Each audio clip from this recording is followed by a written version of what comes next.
Well, hello and welcome to our session on our heritage, our stories on community-generated digital content. I'm Barry Smith. I'm not in this field of work. I'm a professor of philosophy at the School of Advanced Study, University of London, but I am on the advisory board of this project, and so I've been asked to chair this session. If history is the story of people's lives, then a lot of those stories are captured in community archives. And the question that this project has been setting out to understand is how could the knowledge, the richness of the stories there be preserved and be transmitted to a wider audience, and indeed the scope of the project, for those of you who heard Lorna Hughes speaking earlier, is very large. The idea of being able to accommodate those digitally curated archives from small local communities into something like a national archive. And to do that, to look at the infrastructure needed to connect up these different pieces of data, the project has been working with the National Archive. So we're going from small, fragile, and local to something on a national scale. Now, with us to discuss this fascinating project and for this session, we have on my left, your right, we have Professor Hannah Barker, who's a professor of British history here at the University of Manchester. Her research focuses on social history, in particular of Northern England, and ranges from the present to the 18th century. She's the chair of Manchester Histories, a charity that works to engage people and groups in Greater Manchester with history and heritage. On my right, your left, we have Professor Lorna Hughes, Professor of Digital Humanities, Dean for Global Engagement for Europe at the University of Glasgow, and of course, the PI on this project. Lorna is someone who's worked in digital humanities for a lot of her research time and research life, and has been part of the development of hybrid digital collections based on material culture held by memory institutions, working with organizations in the UK and in the US, and principal investigator, as I said, for Our Heritage, Our Stories, linking and searching community-generated digital content. The third of our panelists is not here, but I'm going to voice his comments when the time comes, and he is Andrew Prescott, who is the Honorary Senior Research Fellow at the School of Critical Studies, University of Glasgow. Again, Andrew, like Lorna, has been one of the pioneers of digital humanities in the UK. He was a curator at the British Library from 1979 to 2000, and he played a leading role in pioneering Initiatives for Access, a program at the British Library that acted as a contact for the Electric Beowulf project. He was also, from 2012 to 2019, the AHRC's Theme Leadership Fellow for the Digital Transformation Strategic Theme. With us from the National Archives is Dr. John Sheridan, who is a digital director at the National Archives with overall responsibility for the organization's work as a digital archivist and also for its various digital services. He's been digital director since 2015, and during that time he has led the archive from a relatively narrow focus on digital preservation to being a genuine living digital archive, accessioning and making available important digital records for everyday working. Finally, we have from computer science, Professor Goran Nenadic. He's a professor of computer science here at the University of Manchester, and his research interests are focused on natural language processing, artificial intelligence, and semi-automated curation of knowledge from unstructured textual data.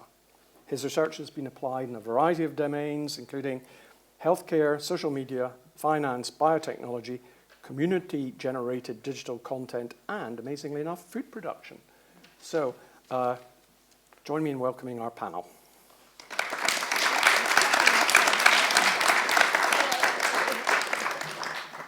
So we're asking each of the panelists to begin by answering the same exam question. And that question is, what do we know now, 3 years later, that we didn't know back then before the project started? And I've asked them each to speak for 5 to 7 minutes from their perspective and from their discipline. So starting with history, can I start with you, Hannah? Hi, everybody. Oh, is this on? Yep. That way. Yeah. I know, Barry. God.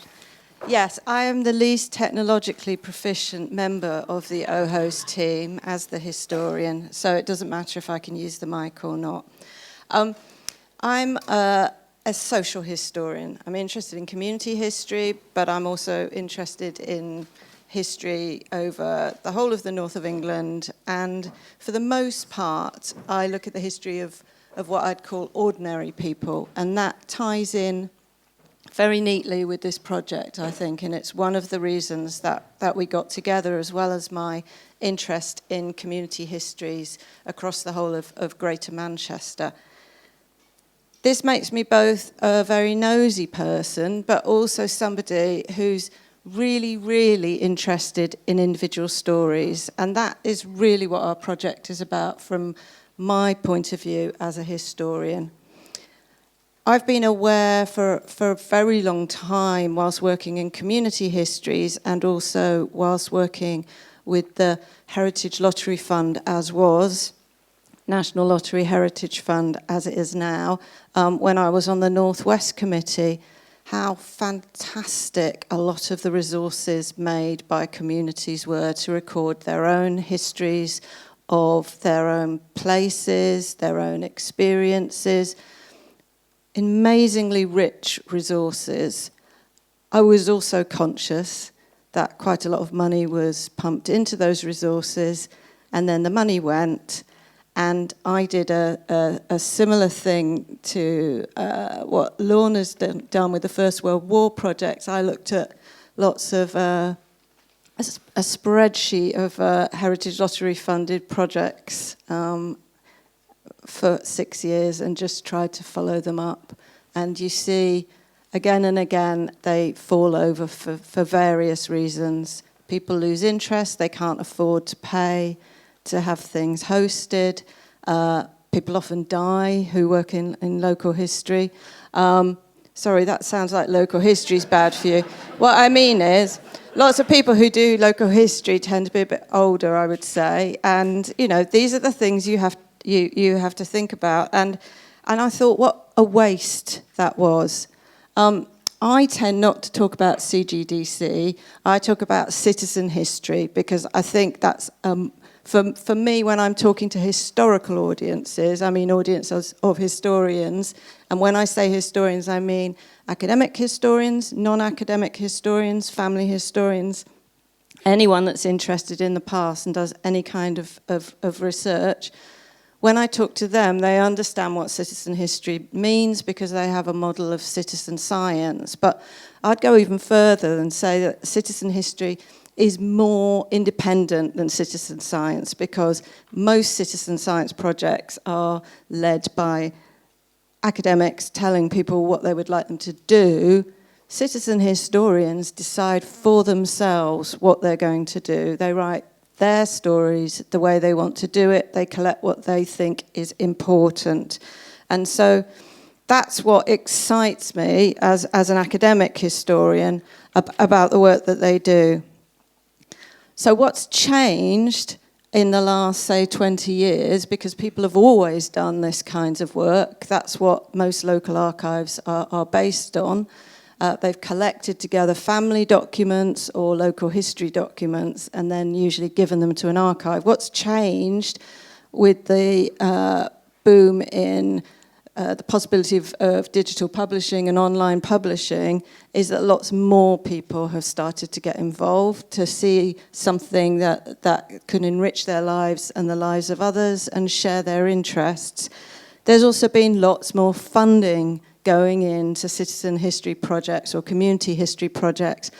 A lot of this, though not all of it, is from the National Lottery Heritage Fund. It's hard to find the figures. I hope there's no one from the HLF in here. But according to their most recent report, since 1994, the National Lottery Heritage Fund has awarded nearly £560 million to nearly 27,000 community and cultural heritage projects. I won't take you through the breakdown, but the vast majority, a number of those, not the amount of money, but in number, are what they call local and community history projects, many of them what they call intangible heritage, lots of oral history projects. Thousands of projects going on, but as the National Lottery Heritage Fund will admit, they haven't kept track of these projects. They often don't know, they don't track what's happened to them. They can be really difficult to find. They're hosted on a range of sites. And to me, it's not just the money, although it is a lot of money to be spent on these activities, but it's also the time and the effort that people put into creating these histories, creating these digital histories, that then gets lost if there aren't ways to better support it and preserve it.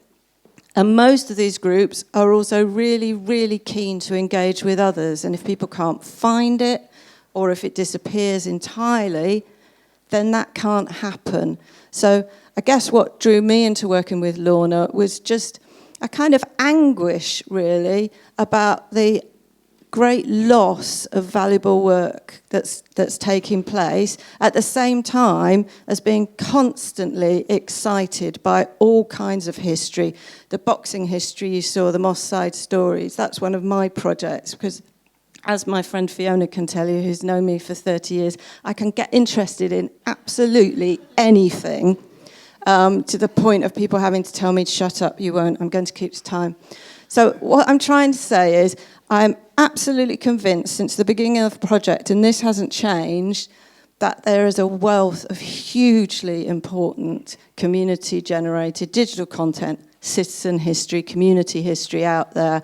It's still very much imperiled, and that's what has driven my involvement, and what is why I'm so happy that the National Archives are involved. I think the only other thing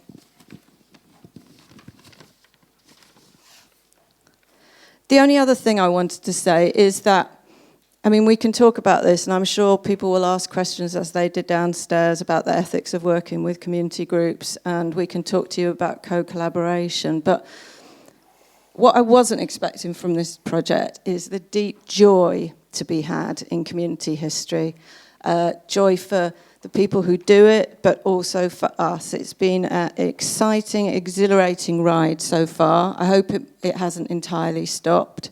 I've eaten my body weight in cake, most recently at the Isle of Lewis.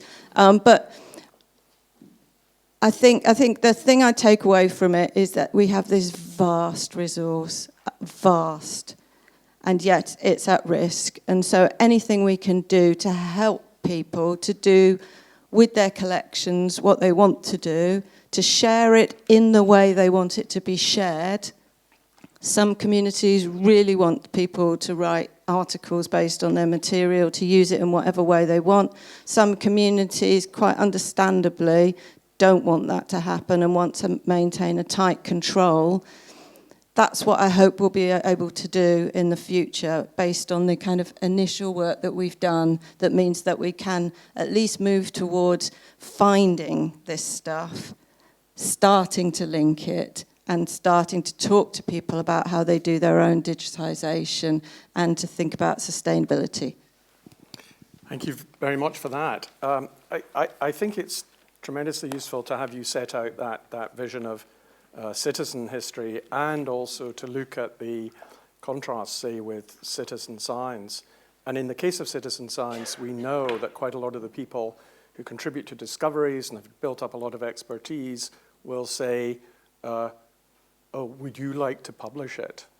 Because you're the scientists. And I'm wondering whether we might get down to addressing whether some of the collaborations actually involve joint work between you as academic historians and some of the people in communities. Yeah, well, I would always encourage people to publish their own work, and to try and work with them to do that. I find people are less deferential than you might think.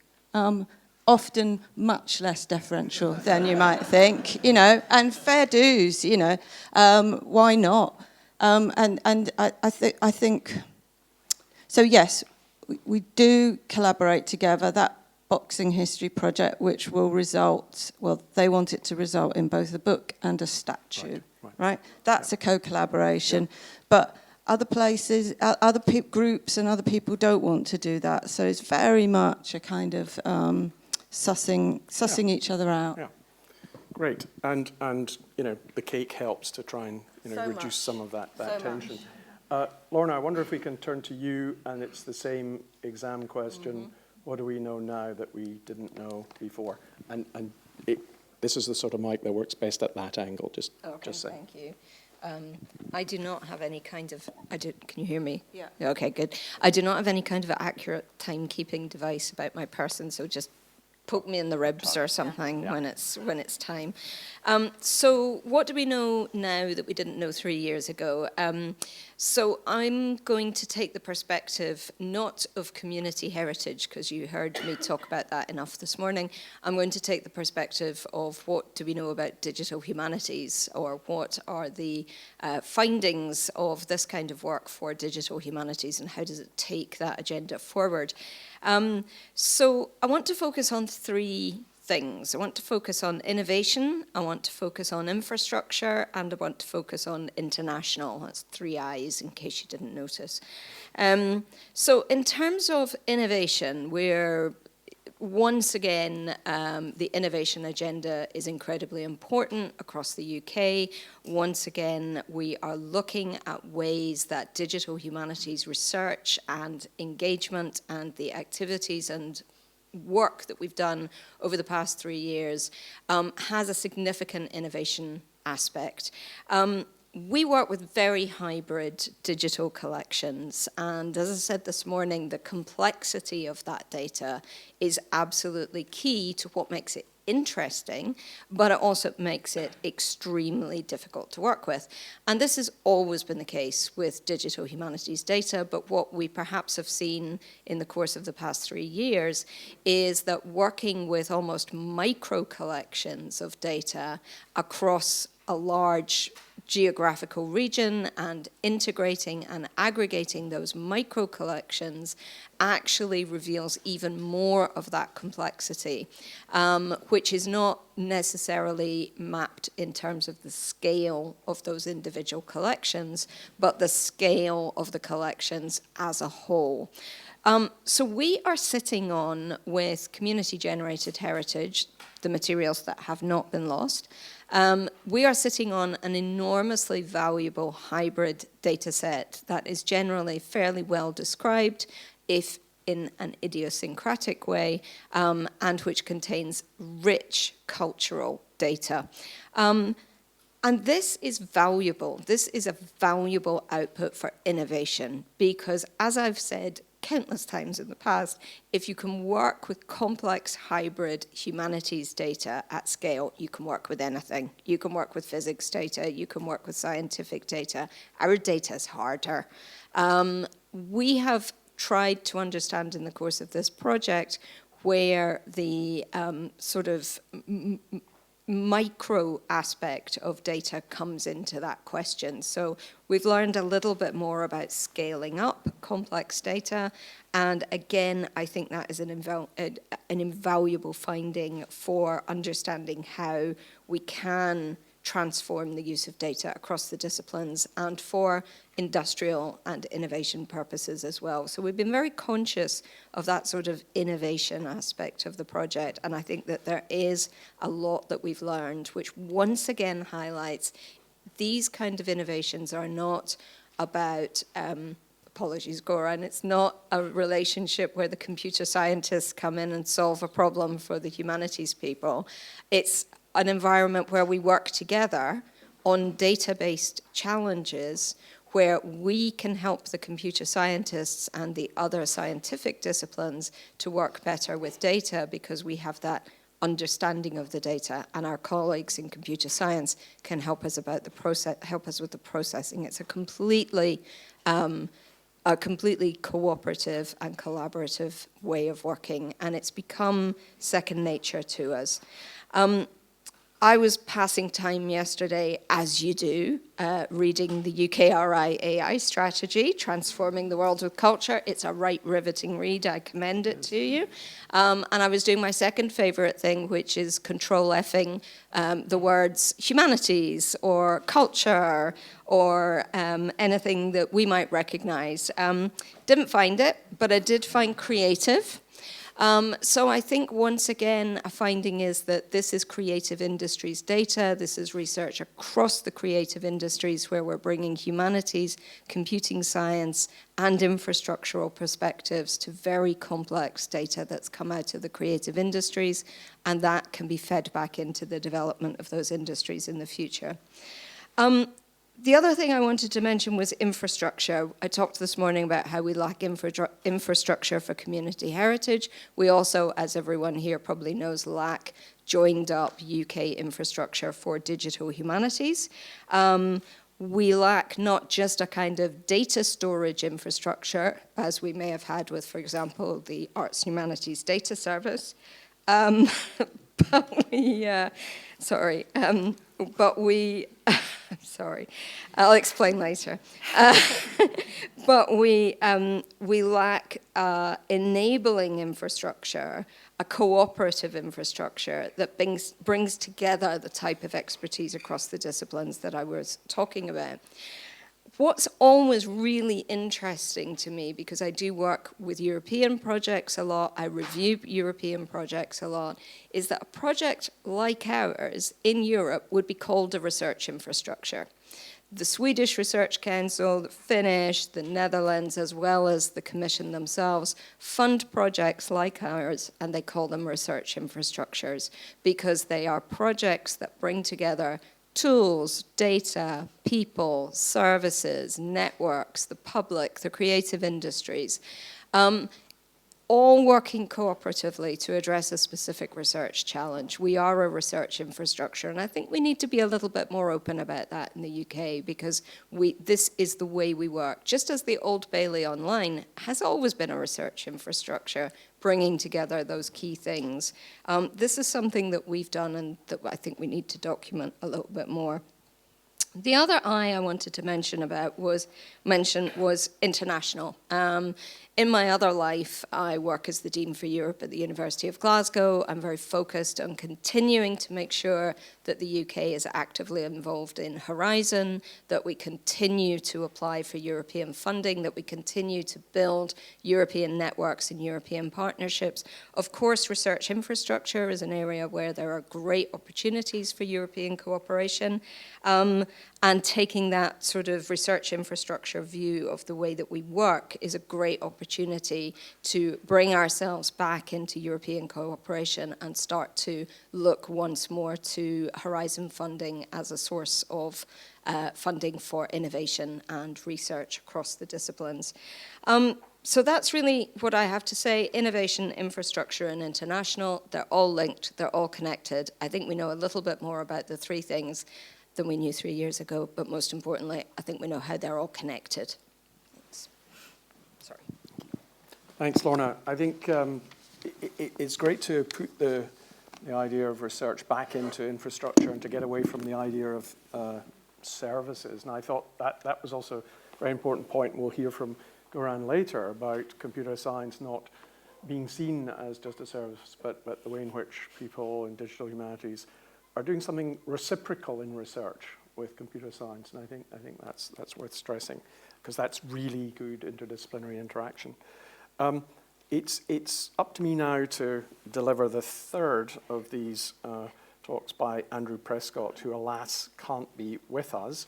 And the reason we're going to have Andrew third is because we'll probably need something after that. And the word provocation, I think, is overused in the humanities, but I don't think it is here. So here's Andrew's provocation. Again, same question, what do we know that we didn't know 3 years ago?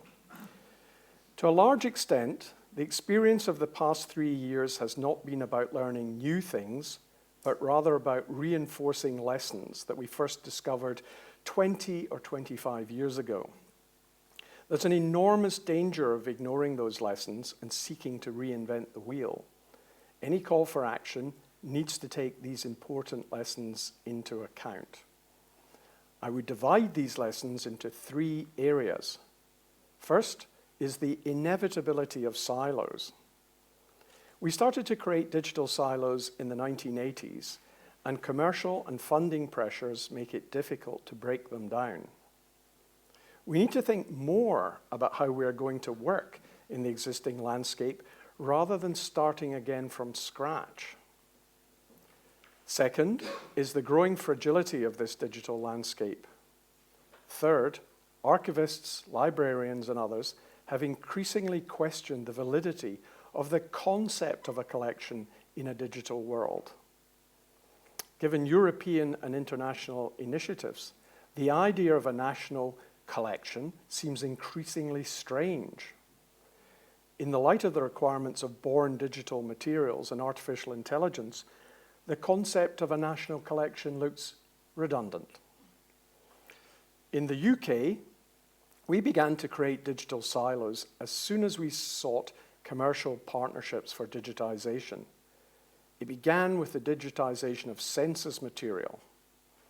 Although overall national census data was freely available to academic researchers, local census returns were digitized by commercial partners like Ancestry and Find My Past. Census data is unlikely ever to be released from those commercial silos. Key local records like rate books and parish registers are also marooned behind paywalls. The absurd situation created by these commercial partnerships is summed up by the British Library newspaper Digitisation, which is split between 3 different digital packages, 2 available via Gale Cengage, and the other only accessible through a separate subscription to Find My Past. Many of these commercial partners charge exorbitantly for their packages, so that few universities can afford them. Gale Cengage's State Papers Online is so expensive and difficult to access that in many cases, the simplest solution is to go to the National Archives at Kew, which somehow misses the point of digitization. It is lamentable that the need to seek these commercial partnerships has created such a fragmented landscape. But it's unlikely that companies like Find My Past or Gale will ever give up their rights. Indeed, the excellent JISC-Link platform for historic books has just had to be withdrawn because it was not possible to renew the license. The demand that data should be freely accessible and linkable will fall on deaf ears where such commercial partnerships are concerned. We will instead have to try and build better paths to navigating this complex landscape. Some of the tools we will see during this event may help in linking across these silos, but it's spurious to dream of a national collection with all the integration and linkage implied by that term. As libraries and archives become increasingly digital, many heritage professionals are questioning how far digital bundles produced by firms like Gale or ProQuest can be regarded as part of an institution's collection. Curatorial institutions are increasingly managers of a mixed bundle of services. This suggests that some post-custodial thinking, in which curators manage service provision rather than form and manage collections of objects, might be relevant here. A sign of things to come might be electronic legal deposit in national libraries, a managed service rather than a collection. This landscape is going to become more fragile as it becomes more complex. The cyber attack on the British Library was a disaster, which among other things wiped out access to electronic legal deposit, while other recent attacks on the Internet Archive, Transport for London, and various health trusts are a reminder that in the future, security, robustness, and resilience are likely to be more important than the convenience of users. Much of the discussion of a national collection seems still to resolve around the creation of digital surrogates. But the big boulder rolling towards us are the vast quantities of born digital records which are created daily.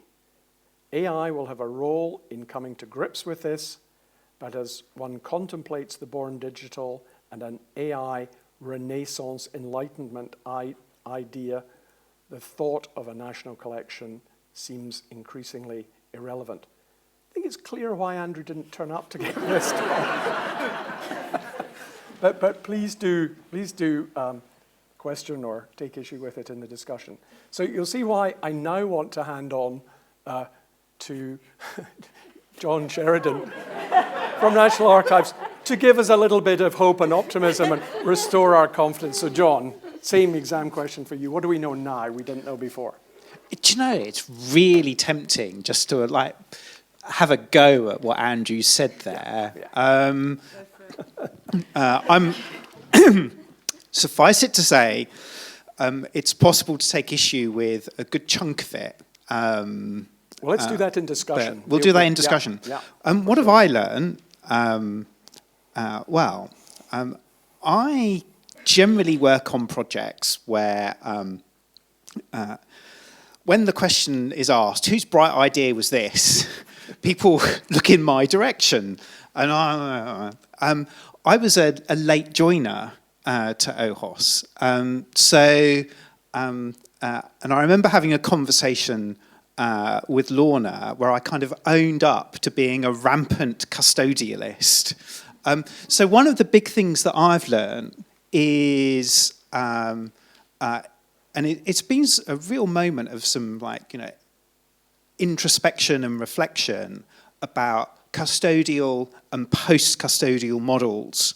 Now, the National Archives, as becomes apparent when you understand that the person who is running the organisation is called the keeper, right, is to its bones a custodial institution. And working in non-custodial ways is not a thing the institution is designed for, and we've navigated quite a lot of the issues of that that kind of design challenge of a fundamentally custodial organisation in terms of its legal purpose, its legal basis, what it can and can't do, what it's comfortable with doing, its risk appetite, working in non-custodial ways. I'm very clear that for community-generated content, you have to look at post-custodial models because people are not going to surrender control of their stories to the state. I'm equally very clear that an archive of the state must be custodial. That's fundamentally necessary if we are to have the evidence we need of the actions of the state in the hands of a trusted custodian who will make sure that the evidence of the state's actions will be available to us and will be available for future generations.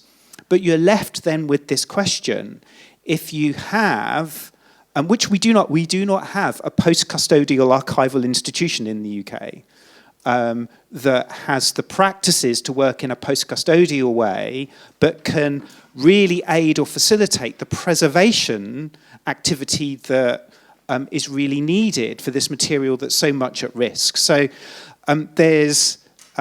I think we've all learned quite a lot about that space. I think perhaps Lorna's learned a bit from me of the sheer extent of our custodial thinking, running into someone who's quite as far on the rampant custodialism as I am on the scale. But I think it does reveal quite a lot about the kind of infrastructure we have in cultural heritage and in archives, and the kind of infrastructure that community-generated content provokes the need for. I've learned lots about community-generated digital content, and I remember 20 years ago reading Yochai Benkler's book, The Wealth of Networks, which is a fantastic book that explores generally the opportunities of social production. And it wasn't really until this project that I'd made the connection in my own head that you can socially produce archival collections and holdings, and that's a phenomenal thing that the internet and the web has made possible. But our institutional infrastructure has not caught up to that in any real way, shape or form. I feel that this project has made a really important contribution in revealing that landscape and really clarifying what the geography of it is. And we understand it now, I think, much better than we did before. The second thing I've learned is the value of making real stuff, and the observatory that the brilliant team working for me at the National Archives has created. We took very much because we don't know how to make like research things, we just know how to make real things. So we've made everything production ready. Now, where that has had real benefits, and Andrew talked about, cyber issues, I am not concerned about the cyber resilience of what we've produced, because I know that we've produced something with all of the rigor that we put to our production services. There's been lots of little technical bits of learning along the way. We've learned that we can aggregate content, albeit its work, and enrich it in interesting and flexible ways. We can do the enrichment without necessarily having to go back into back office systems. We've learned the importance of giving an identifier, early doors, to content when you're processing it. We've learned, and this is one of the things, it's probably not the biggest finding in the project, but it caused me some delight. We've learned that you can put a GraphQL endpoint on top of an Elasticsearch index as a good way of getting a knowledge graph without having a whole separate knowledge graph infrastructure that is pretty fast and pretty scalable, and quite a neat way of having a knowledge graph query point. So I had no idea that was a thing we could do, but I think that's really neat. So that's probably all from me. Thank you. That's very useful, and I think we are just amazed when we have the reminder from you that you're the state's, that's the state's archive, but then using some of that rigor and skill and everything still leads you to new developments, new discoveries when you start looking at community-generated works. I think that's a huge success, and maybe it's the ideal moment to turn to you, Goran, and talk about the computer science learnings and contributions, what you know now that you didn't know before the project started. So, if you want, the most interesting thing, I guess, that we've learned in the last 3 years is you can still work with historians and archivist people and be friends at the end of the project, right? So well said. that's something that I think we try to push in this project, so that everyone goes a bit outside of their comfort zone and try to make a team work. So this is not, I guess, how many computer scientists and artificial intelligence people work, right? So people also, speaking of silos, everyone was mentioning silos today. I think we also like to work in silos. So did we have a joy in this project? I guess that's also interesting, because we mentioned the difference between research and service. So yes, definitely, right? So it would be an easy project, and Lorna mentioned that, right? So if you can manage to work with this kind of data, then I think you've solved all the problems in data analysis and data processing. So we couldn't provide service here. That wasn't part of our remit, really. It was more like, let's sit together and see what we can do here. And the main aim for us was to make community-generated data fair in the sense that it is findable, accessible, interoperable, and reusable. That's what we wanted to do, and we tried to push and explore where are the limits of the current state of the art. As you have probably seen, there's been so many things happening in AI, and a lot of it is just a bubble that you may or may not want to believe in. So we try to see what can we do, and maybe that's not surprising, we've learned a lot of things that or we demonstrated a lot of things that we expected, right? So there are a lot of things still that artificial intelligence can't do in the best way we would like it to do. So what we tried to do is to enrich community-generated data with additional metadata and open it up to the community, so link to the other resources, so as we were discussing earlier today. The second thing, we wanted to see how we can scale that up so that we are processing a huge number of small community-generated collections and make that sustainable, right? So we are talking about resources here. Doing it by hand, one by one, is not gonna make a huge progress. And probably the first thing, but I'm mentioning it last here, is to try to see how we can have this unified view on the so diverse community-generated data. So we've looked at many of these digital collections, and they are so different not only in content, but the way how the data is recorded in a data format. You can find anything that metadata is stored with. The depth and the width of the metadata is different. We had collections with 15 descriptors or metadata points, all the way to more than 200. So it is huge variety. How do you provide a joint view on that? And we've learned that this is possible. It is possible by layering metadata. You don't have to have a single set of metadata. You enrich the metadata, you have different layers, you have a common layer, and then you have those that exist. And then you can index that, as John said, in innovative ways and get access to that data. We tried to develop, and I think we've succeeded mostly, an AI pipeline that tries to cover the whole post-custodial, I guess, at least from my perspective, life cycle. So once the data is in a community-generated data storage, how can we then take the metadata that is over there, do mapping from what the metadata is to a common model, provide some enrichment of that data, input it back in the observatory or any other search environment, but we tried with the observatory so that the data can be searched and visualized so that you can explore it. So I think we've closed that life cycle that is mostly automated. It is not completely automated yet. Surprisingly or not, I don't think it has to be completely automated. We want to keep people in the loop. People meaning here people who have responsibilities in the community-generated data, but also people who might help make that data more readily accessible. Speaking of challenges, I think it has been already mentioned, data governance is something that I was pretty naive at the beginning of the project, right? So although we have a lot of experience working for other types of data, so health, finance, and things like that, where you take that as a granted, right? So that there is a huge data governance issue with accessing health data.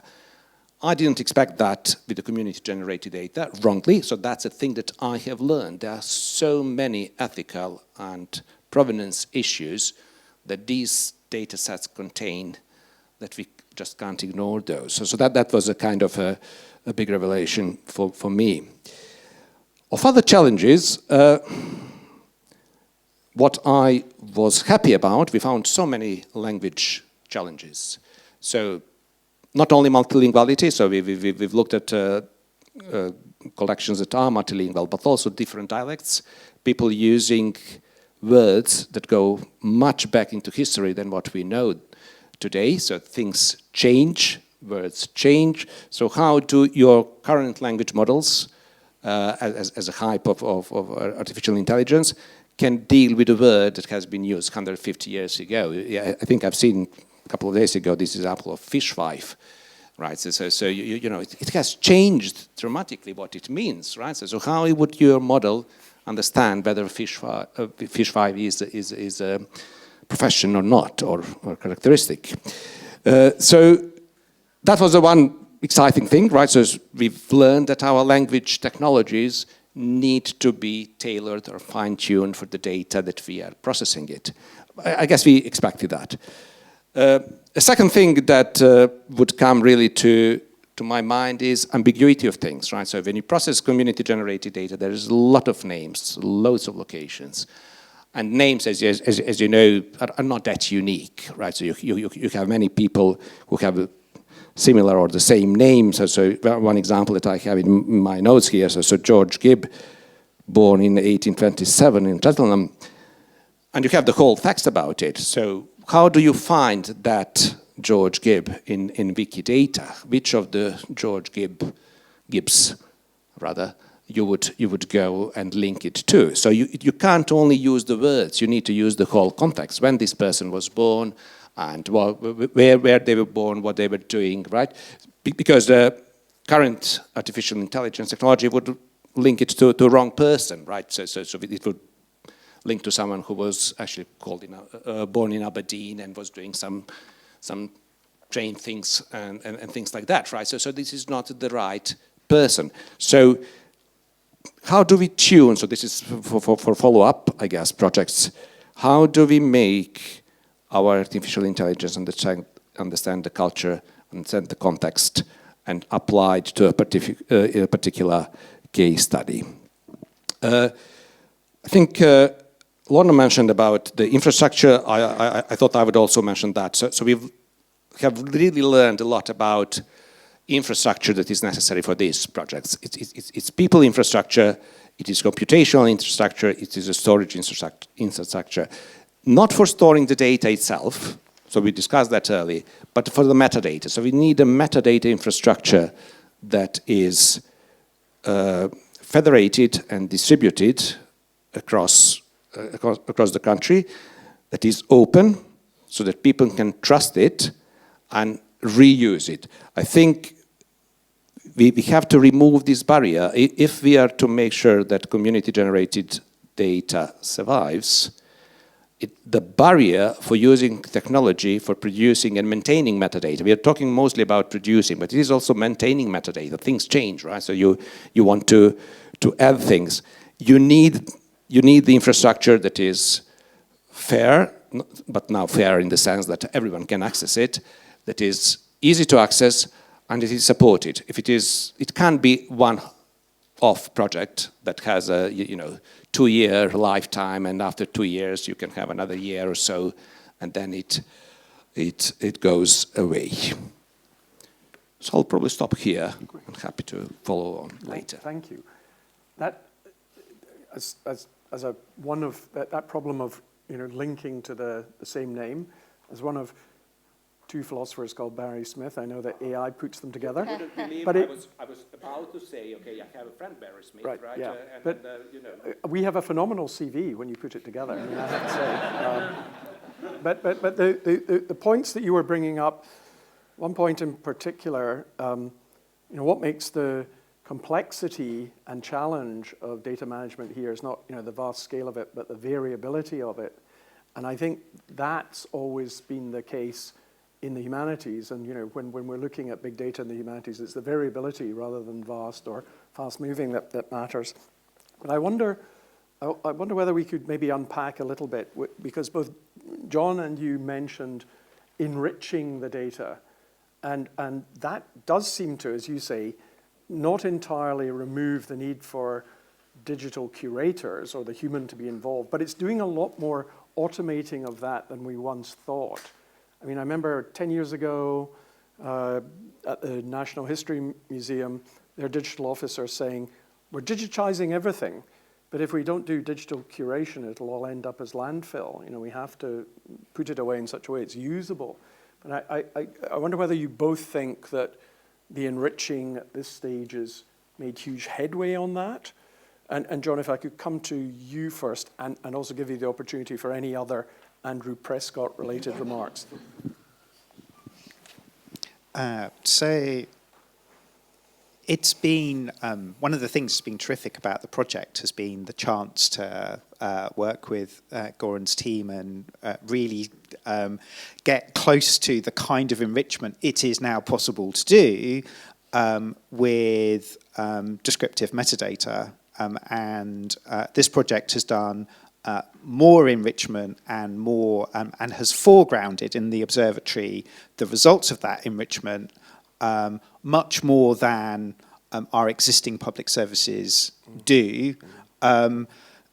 We've been co-referencing Wikidata, and Wikidata is pretty awesome. Like the sheer scale of named entities that that now provides is remarkable. So this kind of enrichment and linking is crucial for how you bring together collections that otherwise are very disparate. And community-generated digital content is so different from the kinds of records that we hold at the National Archives. You need some way of sort of like giving people some sense of coherence and named entity recognition and connecting by place or by people or by some key events really helps like glue the whole thing together. I wanted also to ask Hannah the same thought that when you were talking about people as citizen historians having a vast range of interest in the things that matter to them, whether you're now thinking as they're producing new items, new types of material, whether you're sort of looking at that influenced now by thinking of the other end. How do we capture it? How's the data organization of that going to go? Are there things that come up that make you think, oh, this is a new challenge for Goran? I always like to think of new challenges for Goran, obviously.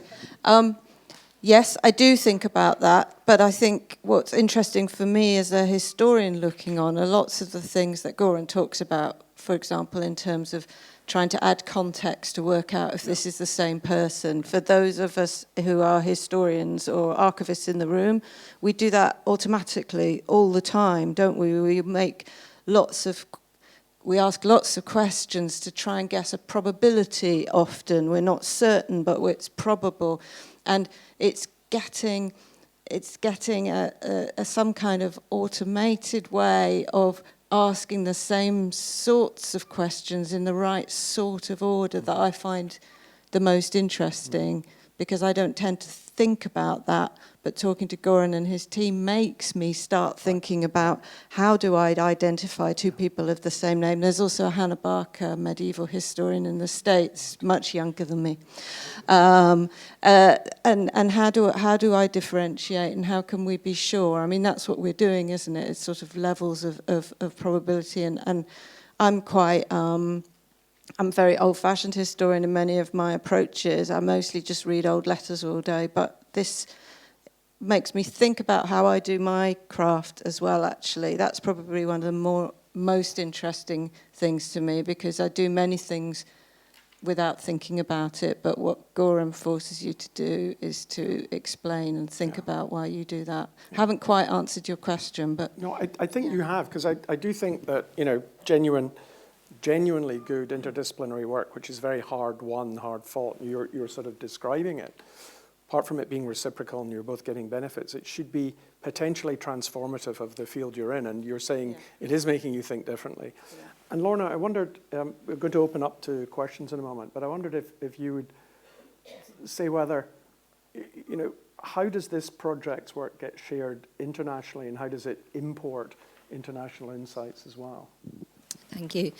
Well, I think the key way that I would want to sort of present this internationally, obviously, we want to, share our outputs, share our data, share our software, our visualizations. There's a lot of legacy pieces of the project that I think it's important to disseminate. I think it's important to hold up the observatory as an example of how a national archive can bring in this material, because as John said, the tendency of a national archive is to look at this material and go, we can't do this, we can't deal with this. So I think that is something that, yes, John, sorry, he's still a bit triggered by the whole thing, sorry.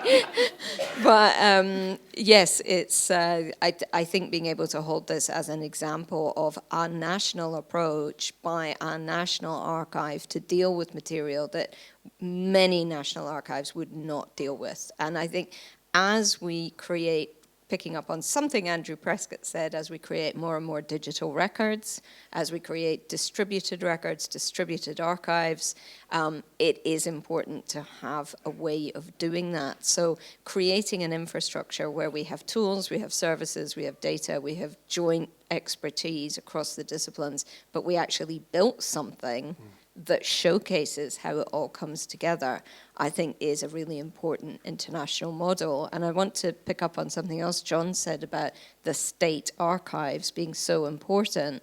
And one of the things we've tried to do in the project is pick out a few examples where the state archive has the official record and the community archive has the community record, which contradicts that or corrects it or amplifies it. So we have, we did some experimentation with the Conflict Archive of Northern Ireland, which directly contradicts the official records in a number of very important ways.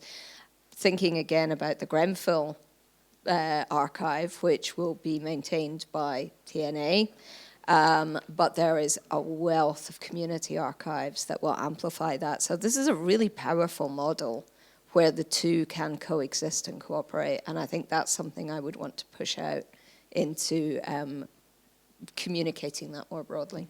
Thank you. And the observatory certainly does, just represent right in front of your eyes that way of working. So time for questions.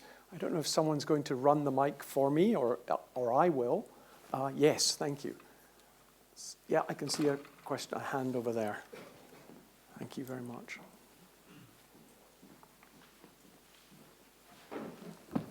Hi, is it on? Yes. Thank you, and thank you very much for the panel, for all the presentations, and the background on the project. You spent some time discussing about the enrichment and Wikidata. I wonder whether within the project there was the use of controlled vocabularies, whether there are vocabularies that were community-based, or whether some of that vocabulary became emerged or became relevant to the project. Because much of this enrichment that it happens usually goes outside to Wikidata or to organizations that sometimes are not even based in the UK. And there is, they encapsulate kind of a reality about a domain, but how do we grab or encapsulate our understanding of a domain that is emerging from communities or from bottom up? Thank you. Who'd like to deal with that? You start when I recognize Goran. Yeah, oh, sorry. Yeah. So we've used some dictionaries and control vocabularies for communities where these exist, and we use in particular language for specific languages and dialects.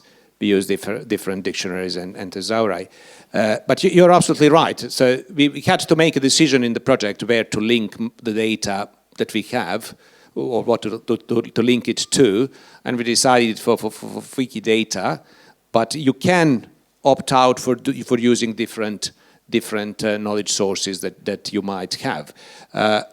Unfortunately, I'm not aware that there is a consistent way to collect all of these things or to be able to link to them. So if you have a local vocabulary or control vocabulary or thesaurus of things, and this one is not available, then your enrichment is going to still stay pretty siloed. So what we try to do is to link to Wikidata so that you can have these crosswalks between different entities and the different collections or different descriptors, if you want, of data.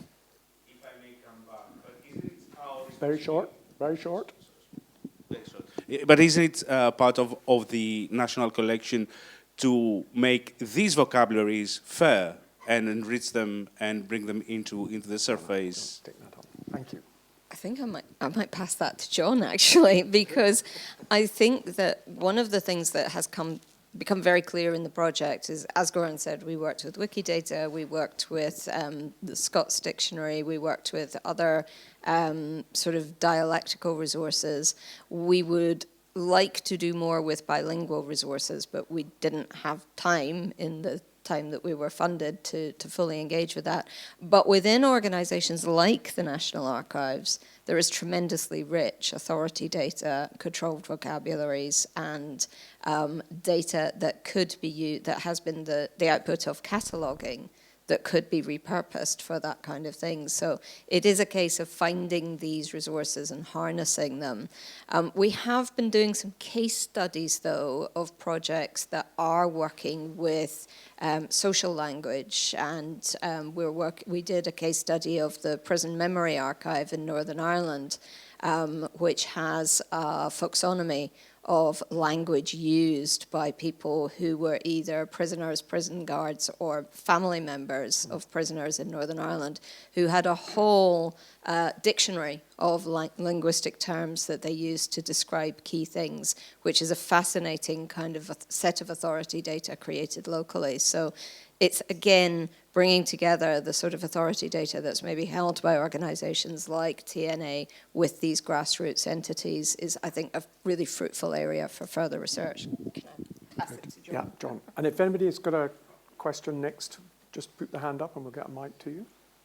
I agree with that. I mean, the interesting bit that we've not yet seen is whether communities look at the visualizations that you get and then go, now, like, out of Wikidata you've got this, this, and this, but actually it would be good if we had this extra term and this extra term. So I think this is, like, by doing the kind of work that we've done and presenting back some visualizations of concepts, question, does this help bootstrap communities to then build folksonomies on top of that? Because starting from scratch is really hard. So that's one of those, like, is there a role for the kind of thing we've done in bootstrapping that? And there may well be. And I'm glad you said we shouldn't start from scratch. Andrew would be nodding away as he may be online. Is there any other question? Yes, there's a question right at the back. This will be the last question.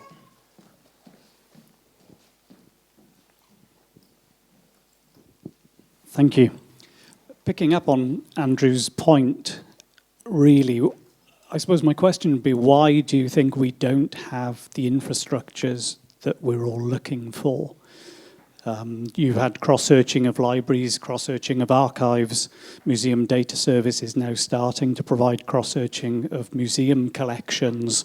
The kind of infrastructures that drive these platforms seems to be exactly what we're looking for, in part, adding a preservation layer. Andrew's point is, we have been here before. We have been here a number of times, over every 5 years. It may feel like, Lorna, you talked about this, you know. So why don't we have, in the view of the panel, why don't we have that infrastructure in place within these four walls? Lorna. Well, I think funding is absolutely key, and not the volume of funding, but the way that funding has evolved. I mean, just as community archives lurch from one small piece of Heritage Lottery funding to a little bit of council funding and a small donation from a private individual, we in the humanities have lurched from one funding scheme to another, which has folded. And I am going to say Arts and Humanities Data Service again, because that is a classic example where we had an infrastructure that stored the data outputs of humanities research projects funded by the AHRC, but also funded by JISC, which folded and was not replaced. So that is entirely down to funding and political will, and I think we have lacked both. And it's always very tempting to look to the sciences and say, oh, it's much better over there. But it's not. Infrastructure has been piecemeal across the board. And I think it is a question of political will to make the funding available, because we do know what we need. We know what we need. We know what it should look like. We've done the research, we've done the development, and it's just a case of identifying ways to make that possible. We can make it possible with things like the DISCO project for natural history. So there are examples that we can follow, and I think that's definitely the next step. Thank you. And there we must end, because, and before we thank our speakers, just remind you that the Sloan Lab keynote will be taking place next down in Space 1. And so we'll stop and let you get to that. But will you now join me in thanking our panel, John Sheridan, Hannah Barker, Lorna Hughes, and Goran Nemedic. Thank you.